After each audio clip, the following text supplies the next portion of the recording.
we remain steadfast in our commitment in delivering local news that matters, stories that inspire, enriching the lives of Filipinos in the Philippines and across the globe.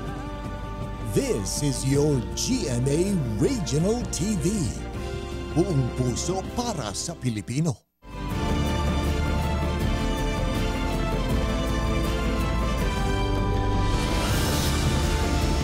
Ito ang GMA Regional TV 1 North Central Luzon. Masantos siyang aram na imbag amale mayap agat panapon kapuso. Narito na ang 1 North Central Luzon. Hatid namin ang mga pinakamalalaki at pinakauling balita sa Hilaga at Gitnang Luzon.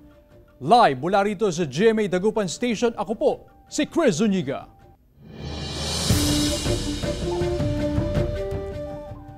Mag-ama sa Sual, Pangasinan, ninakawan na, pinatay pa. Tutukan yan sa report ni Russell Simorio.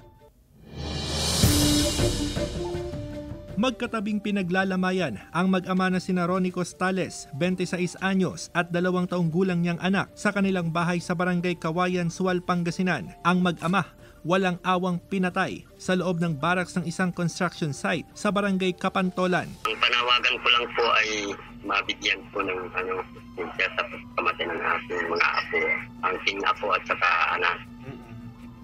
At nasaning mahuli na po agad. Ayon sa pulisya, pag nanakaw ang motibo sa krimen, nawawala kasi ang 10,000 pisong koleksyon ng biktima bilang stockman sa construction site, pati ang kanyang motorsiklo. Lumalabas sa investigasyon na pinukpok ng matigas na bagay sa ulo si Costales habang sinakal naman ang kanyang anak. At natagpuan na lang po ng ating mga kapulisan na patay na po yung ating mga biktima, sir. At naniniwala po tayo, sir, na naganap yung insidente, sir, is mga bandang alas 2 na madaling araw, sir. Hinihinalang ginahasa rin ang batang biktima bago tumakas ang suspect sakay ng tinangay na motorsiklo. Nirip pa po nila yung 2 taong gulang pong anak. Tapos yung mga daliri niya, sir, pinalibali po nila hanggang sa yung isang braso niya, sir. Sana po, sir, bago naman nailibing yung mag-ama ko, sir, mahuli na rin po siya, sir. Nabigyan po sila ng hustisya, sir. Iniimbestigahan na ng pulisya kung ginahasa ang bata. Tukoy na ng pulisya ang suspect na tinutugis ngayon ng mga otoridad. Tuloy pa rin ang ating manhunt operation sa kanya, sir. Actually, meron tayong lead kung nasan siya, sir. At kami ay naniniwala na hindi naman po siya makakalayo dito sa ating bayan, sir. Russell Simorio, 1 North Central Luzon. Samantala, ilang bangus growers sa Pangasinan ang nag-forced harvest dahil sa banta ng fish kill. May live report si Jasmine Gabriel Galban. Jasmine? Chris, kumpara noong nakaraang mga linggo ay doble yung available na supply o volume ng bangus na ibinibenta ngayon dito sa Magsaysay Fish Market. Sunod-sunod ang pagdating ng mga truck na naglalaman ng mga bangus sa Magsaysay Fish Market sa Dagupan City. Karamihan galing sa Western Pangasinan. Ilang bangus growers sa Pangasinan ang nag-forced harvest dahil sa banta ng fish kill. Apektado raw mga palaisdaan ng naranasang low tide. Kaya imbis na mga matay ang mga alagang bangus, minabuti na lang na i-harvest kahit malilit pang mga ito. Mano yung tubig, tapos pagka mababa yung tubig, nag-harvest na rin sila agad. Mahirap din po. Opo. Tsaka maraming namamatay ngayon na isda. Apektado ng low tide ang dissolved oxygen sa mga palaisdaan, lalo na kapag malalaki ng mga alagang bangus. Pinakamainam na paraan para maisalbang mga alagang bangus ay ang forced harvest. Yung flow ng tubig because of the tidal fluctuation is in itself mechanical injection ng oxygen, dissolved oxygen. Kung hindi gumagalaw yung tubig, walang mechanical way of producing dissolved oxygen sa tubig. Bunsod ng maraming supply ng bangus, bumaba ang presyo nito sa fish market. Nabawasan ng 10 hanggang 15 piso ang presyo kada kilo. Kung dati, nasa 130 hanggang 160 ang kada kilo, ngayon, nasa 100 hanggang 130 pesos na. Siyempre yung mga taong yung hindi nakakaano ng isda, nakakatikim, o gusto nila mura ngayon, syempre makakabili. Samantala, nakabantay ang market division sa mga ipinapasok na bangus sa fish market. Ito'y para matiyak na ligtas kainin ang mga ibinibentang bangus sa pamilihan. Actually, bago sila pumasok, tinitignan namin sila na auxiliary. So, Sinisiguro namin na yung auxiliary nila is galing dito at the same time sa WST.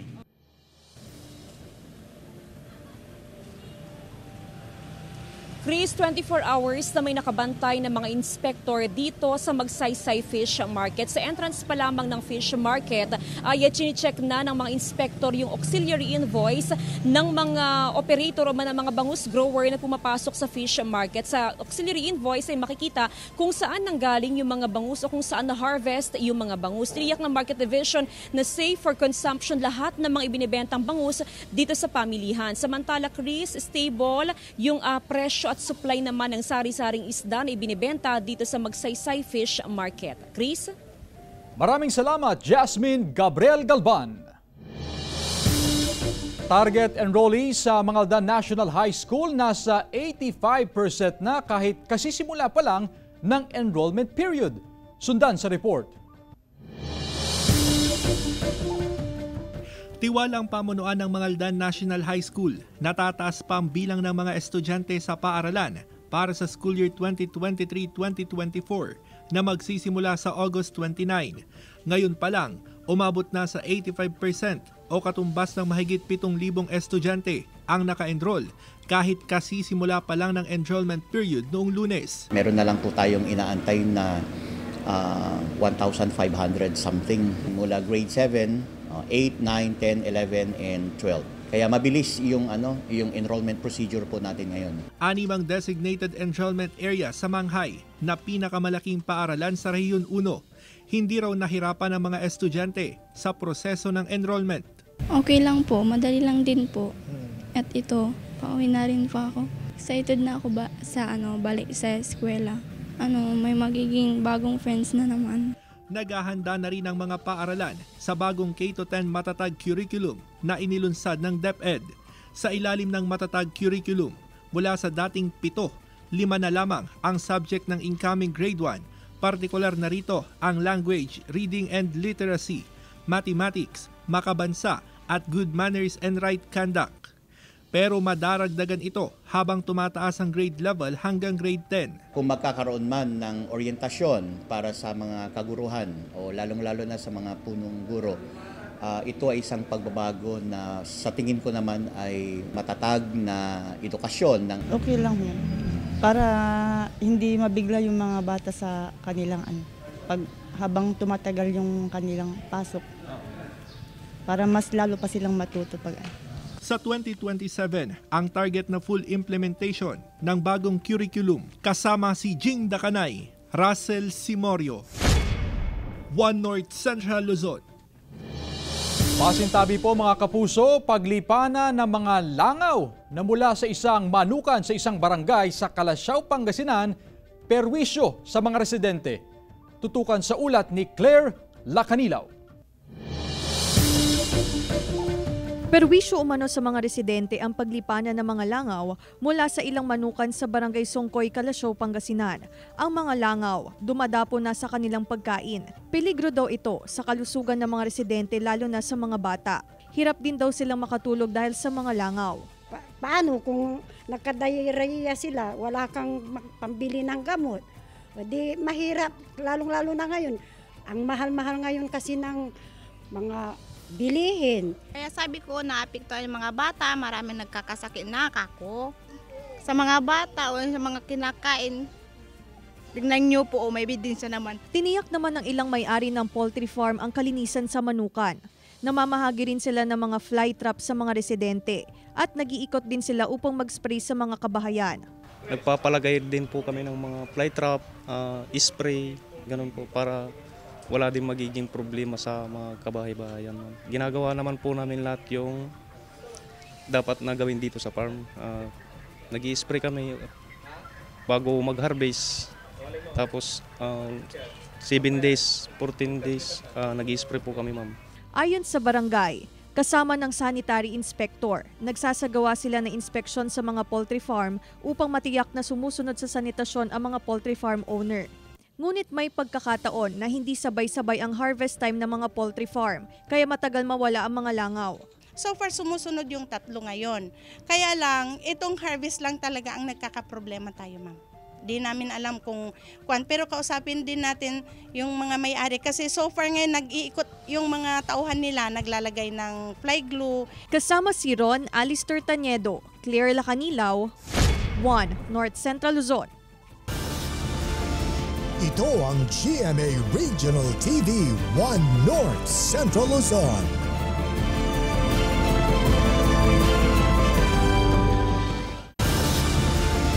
Ito ang GMA Regional TV 1 North Central Luzon.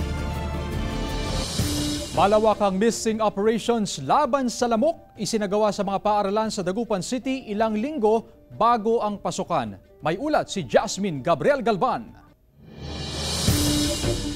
Sinimulan na ng City Health Office ang malawakang missing operation sa mga paaralan sa Dagupan City.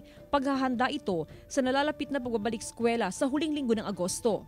So, nakaschedule yan, iikutin lahat ng mga schools para at least kahit paano ma-prepare natin yung mga schools pagdating ng pasukan. Prioridad ang mga paaralan na nalubog sa baha, gaya ng East Central Integrated School. Maglalagay rin ng mosquito-treated nets sa mga silid-aralan. At po, napakahalaga po yun, ma'am, kasi priority po ng school yung seguridad po ng mga bata, ganoon din po ang mga teachers. So therefore, kailangan po natin panatilihin na safe po ang ating mga classrooms. Malaking bagay raw para sa mga magulang at mag-aaral ang hakbang nito ng lokal na pamahalaan. Mahalagang mapangalagaan at maprotektahan ang kalusugan ng mga bata. Dahil na rin po siguro sa safety ng mga estudyante, para na rin po sa pagpasok nila, hindi po sila magkasakit ganun. Sa ngayon, 52 kumpirmadong dengue cases sa lungsod na naitala simula noong January 1, 2023 hanggang sa kasalukuyan. Activated ang dengue lane sa City Health Office. Patuloy ang panawagan ng CHO sa publiko na magpakonsulta sakaling makaranas ng sintomas ng dengue. Kasama si Daryl Peralta, Jasmine Gabriel Galvan, 1 North Central Luzon. 4 naman na leptospirosis death cases ang naitala ng Pangasinan PHO mula January hanggang August 7, 2023. Yan ang tinutukan live ni Joan Punsoy. Joan? Chris, inasahan na raw itong pagtaas ng kaso ng leptospirosis dahil na rin sa mga naranasang pagbaha, dulot nga ng kalamidad. Ito ay sa kabila ng mahigpit na paalala ng otoridad para maiwasan ang sakit. 4 na ang naitalang nasawi dahil sa leptospirosis sa Pangasinan mula Enero hanggang August 7, 2023. Base ito sa tala ng Pangasinan Provincial Health Office. Mula sila sa mga bayan ng Sison, Mingan, Manawag at Dagupan City. July 20 nang maitala ang pinakahuling death case, isang 44-year-old na tricycle driver mula sa Dagupan City. Pero naman po tayo mga pag-ulan noong August at saka itong halos whole month ng July. Kaya po may mga pagtaas po tayo ng cases. 2 estudyante ang nasawi sa sakit. Isang 13-year-old na lalaki mula sa Manawag, Pangasinan ang nasawi noong May 9. Tubong Umingan naman ang isa pang estudyante na 21-year-old na babae. Nasawi siya noong May 17.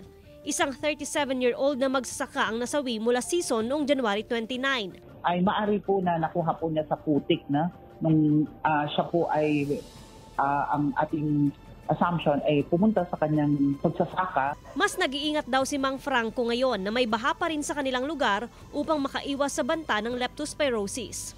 Maghugas ng malinis na tubig. Yan. Tapos sa punasan para matuyo ang paa. Siyempre sakit yan nakakamatay.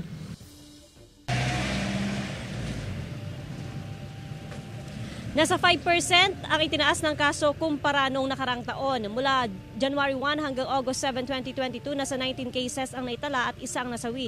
Pero June, July, August of this year, 12 cases na itong naitalangan ng Pangasinan Provincial Health Office. Ganun na lamang itong paalala nila para maiwasan ang sakit. Lalo't meron pa rin mga baha sa mga low-lying areas dito sa probinsya ng Pangasinan. Kaya naman sa ating mga kababayan, paalala nga ng otoridad, sana'y magsuot ng bota kung lulusong sa baha. Kung hindi naman maiwasan, linisin ang paa, maghugas ng paa, sabunin pagkatapos nga lumusong. Paalala na rin ito sa mga magulang, maging mga guro na kasalukuyang nagsasagawa ng Brigada Eskwela.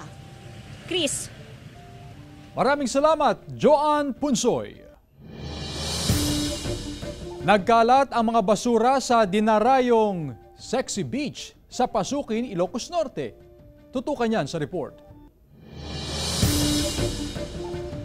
Problema ng mga residente ang mga nagkalat na basura sa dinarayong Sexy Beach sa Barangay Estancia, Pasukin, Ilocos Norte. Samut-sari ang mga basurang makikita sa dalampasigan gaya ng mga kahoy, plastik, mga supot at iba pa. Kanya-kanyang linis ang mga residente ngunit hindi nila kaya dahil sa dami ng kailangang pulutin at hakutin. Apektado na rin daw ang negosyo ng mga cottage owner dahil wala na umanong tumutuloy at namamasyal sa tabing dagat dahil sa mga basura. Ang hirap pong linisin ngayon, di po namin alam kung paano na naman namin linisin. Kaya kung meron pong mabubuting puso dyan, baka gusto po kaming tulungan na malinis po yung ating beach areas. Mahigit 2 linggo na ang nakalipas ngunit bakas pa rin mga nagkalat na basura na dulot ng nagdaang bagyong Egay. Nananawagan ng mga residente ng tulong para sa paglilinis ng mga basura. Magpapasaklolo na rin daw ang mga barangay official sa lokal na pamahalaan upang malinis ang mga basura sa madaling panahon. Gusto namin pong mahakot kasi yung DENR, pinagbabawal po yung nagsusunog, lalong-lalo na mga plastic po yung iba. Kaya gusto ho namin, lalo na yung LGU, kung pwede hong mahakot yung mga basura. Kasama si Reynold Velasco, Gab De Luna, 1 North Central Luzon. Sa Baguio City, nagpapatuloy ang clearing operation sa mga natumbang puno at naputol na sanga sa mga parke dahil sa nagdaang kalamidad. Narito ang report. Malaki ang iniwang pinsala ng nagdaang bagyong Egay sa Baguio City. Hindi nakaligtas ang mga pamosong parke sa lungsod, gaya ng Burnham Park kung saan nagtumbahan ang ilang puno at bumagsak ang ilang sanga. Hanggang sa ngayon, patuloy pa rin ang clearing operations sa mga parke. Pero nilinaw ng City Environment and Parks Management Office, ligtas nang mamasyal sa mga parke. Kadami rin ng tumama sa atin. So syempre hindi lang clearing yon, kasama yung pag-chainsaw, pag-hauling din, priorities lang tayo talaga sa mga areas na pinupuntahan ng mga tao. Noong August 7, nagdeklara na rin ng state of calamity ang lungsod. Nasa 18 million pesos ang danyo sa infrastructure. So based naman dun sa report namin dito sa CDRRMO, 58% or 75 barangays out of 128 yung affected. 14 na bahay ang totally damaged. Nasa 1.2 million pesos naman ang naitalang danyo sa crops. 100% ng restored ang power supply sa lungsod. May mga greenhouses kasi sila, yung mga nagtatanim ng mga bulaklak, mga vegetables, so nasira yung greenhouse nila. Ayun. So kailangan nating tulungan sila para ma-restore back yung kanilang economic productions. Magagamit ang Quick Response Fund bilang tulong sa mga naapektuhan ng kalamidad at pagbangon ng lungsod. Joan Punsoy, 1 North Central Luzon. Pamamahagi ng fuel subsidy sa mga tsuper sa Region 1 kasado na ayon sa LTFRB. Ang detalye sa report ni Russell Simorio. Bukod sa iaapilang aumento sa pasahe ng mga jeepney driver at operators, inaabangan na rin nila ang pamamahagi ng fuel subsidy sa ilalim ng Pantawid Pasada program ng LTFRB. Maghapon ang pamamasada ng tsuper na si Mang Alfredo mula sa Mangaldan. Ang kanyang kita, malaki ang ibinaba dahil sa lingguhang pagtaas ng presyo ng produktong petrolyo. Kung mabibigyan ng fuel subsidy, malaking bagay ito para makabili ng gamit pang eskwela ng 3 anak. Sana ngayon matanggap na para para may pangkuha na naman sa kurodo. Para mabawas-bawasan yung naman sa kurodo. Sa mga modernized jeepney at UV Express, 10,000 pesos ang matatanggap na fuel subsidy. 6,500 pesos naman sa traditional PUV, habang 1,000 pesos sa mga tricycle driver. Mahigit 1,000 miyembro ng Autopro Pangasinan ang inaasahang makikinabang sa ayuda. Malaki ang apekto sa ating mga driver. Bukod sa mga tsuper, kasama na rin na mabibigyan ng fuel subsidy ang mga delivery rider. 1,200 pesos ang matatanggap nilang ayuda. Ayon sa LTFRB Region 1, hinihintay na nila ang pondo mula sa Central Office para sa fuel subsidy. Sinasala na ang listahan ng mga benepisyaryo para maging sistematiko ang pagbibigay ng ayuda. Lahat naman po ng guidelines po natin manggagaling sa Central Office. Gagawin naman po natin dito, sir, is we will provide naman po lahat ng mga list po. We will endorse po yan. Then later on, sir, depende na po kung sino po yung mga mapipili. Kasama si Jing Dakanay, Russell Simorio, 1 North Central Luzon. Mga kapuso, kaabang-abang ang mga tagpo sa Voltes 5 Legacy. Patuloy pa rin ang misyon ng mga bida upang protektahan ang planeta. Matapos na mamaalam ang kanilang itinuturing na most devoted defender na si Commander Robinson. Sinisisi ni Jamie ang kanyang sarili sa pagkawala ng kanyang ama. Sa susunod na tagpo, papaligiran ng mga Bozanian ang team leader ng Voltes 5. Katapusan na kaya ito ni Steve? Samantala, pinusuan ng netizens ang video ng pagsasayaw ni kapuso primetime queen Marian Rivera. Sa kanyang Facebook post, makikita ang aktres na in all white at nakasuot ng cap habang sumasayaw. Nagatid ito ng good vibes sa netizens. Ang ilan sinabing parang teenager ang aktres at wala pa ring kupas ang kanyang galing sa pagsayaw. Ito ang GMA Regional TV 1 North Central Luzon.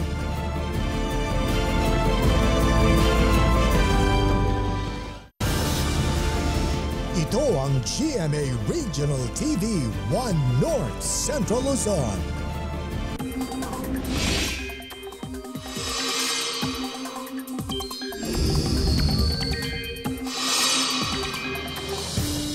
Mga kapuso, patuloy na magpapaulan sa ilang bahagi ng bansa ang low pressure area at hanging habagat ayon sa Pag-asa.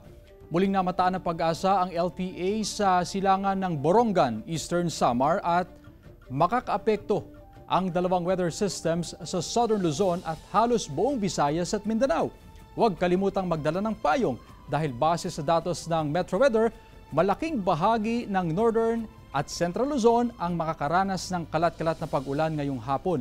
Magtutuloy-tuloy ang pag-ulan sa Ifugao, Mountain Province at Isabela hanggang mamayang gabi. Kaya pinag-iingat ang lahat sa banta ng baha at pagguho ng lupa.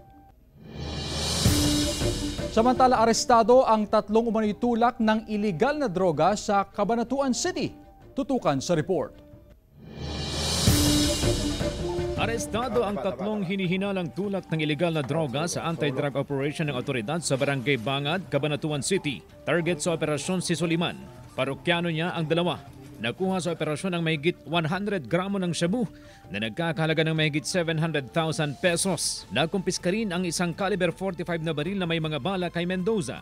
Sinampahan na ng kaukulang kaso ang mga nahuli. Wala pa silang pahayag. Arestado sa bypass operation ng PNP ang construction worker na si Mayo Gorteza, 45 anyos, residente ng Barangay Masagana, Dilasag, Aurora. Nakuha sa suspect ang 5 pakete na naglalaman ng hinihinalang shabu. Nabawi rin ang 500 pesos na ginamit na marked money sa operasyon. Ayon sa PNP, si Gorteza ang umano'y supplier ng droga sa ilang mangingisdang dumadaong sa lugar. Aminado ang suspect sa akusasyon laban sa kanya. Natukso lang daw siyang magtulak ng iligal na droga. Mahaharap sa kaukulang kaso ang suspect. CJ Torida, 1 North Central Luzon.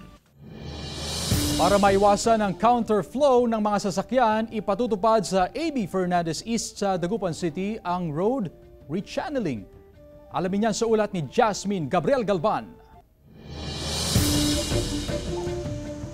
Problema pa rin ng ilang motorista ang matinding trapiko papasok sa lungsod ng Dagupan. Dahil sa naging one way kasi ito saka hindi gano'ng makausad dahil nga sa hindi lang pwedeng mabilis yung sakyan. At para maibsan ang trapiko nararanasan sa bahagi ng AB Fernandez East, nagpapatupad ng rechanneling sa lugar. Binigyan po natin ng cone dyan sa gitna yung channeling ng karsada, road channeling ang tawag po natin dyan.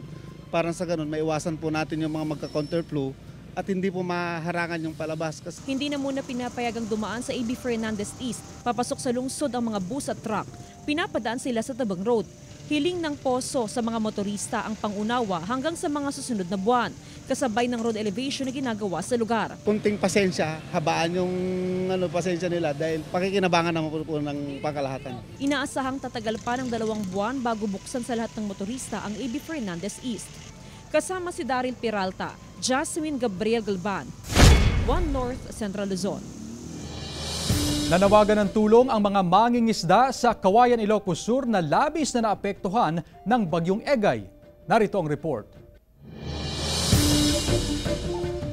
Nagsasaklolo sa pamahalaan ng mga fisher folk sa Kawayan, Ilocos Sur upang mapalitan sa madaling panahon ang naanod nilang mga alagang isda at kagamitan na dulot ng nagdaang bagyong Egay. Naanod ang fish net at kubo ni Tatay Anisito dahil sa malakas na agos ng ilog. Ngayon, naghihintay na lamang siya ng tulong mula sa pamahalaan upang makapagsimula ulit.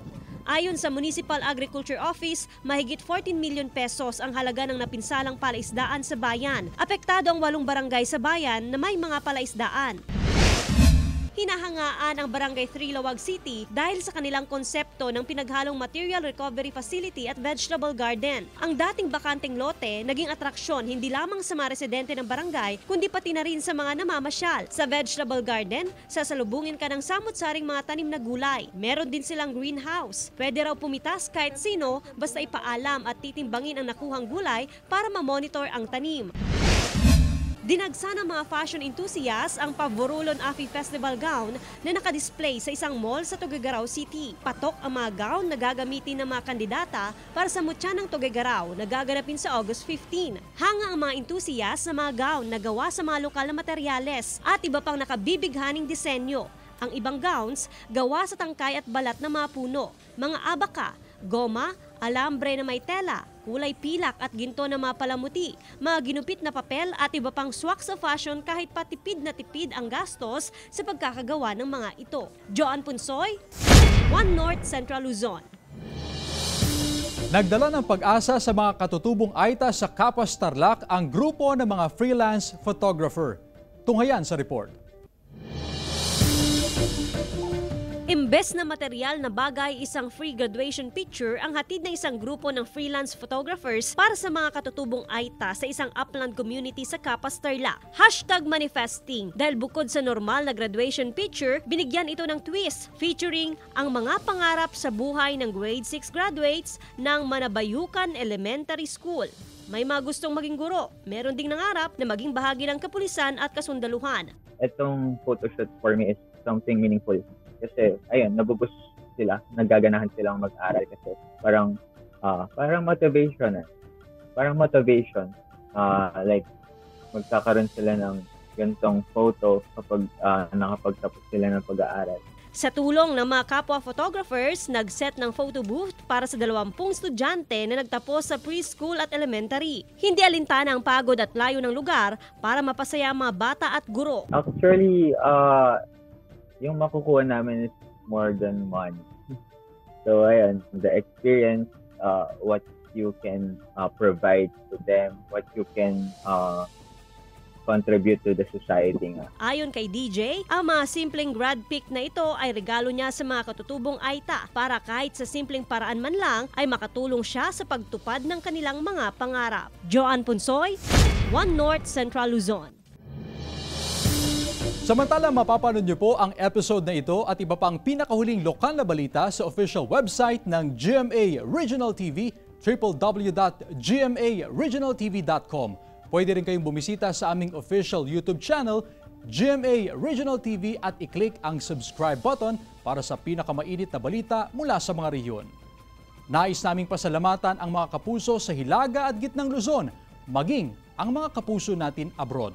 Dahil sa GMA Regional TV, local news matters. At yan ang mga pinakamalaki at pinakahuling balita sa Hilaga at Gitnang Luzon. Maraming salamat sa pagsama sa amin, pati na ang mga kapuso sa ibang bansa na tumutok sa mga balita sa rehiyon. Ako po si Chris Zuniga. Kami ang GMA Regional TV, One North Central Luzon. Buong puwersa para sa mas malaking misyon at mas malawak na paglilingkod sa bayan.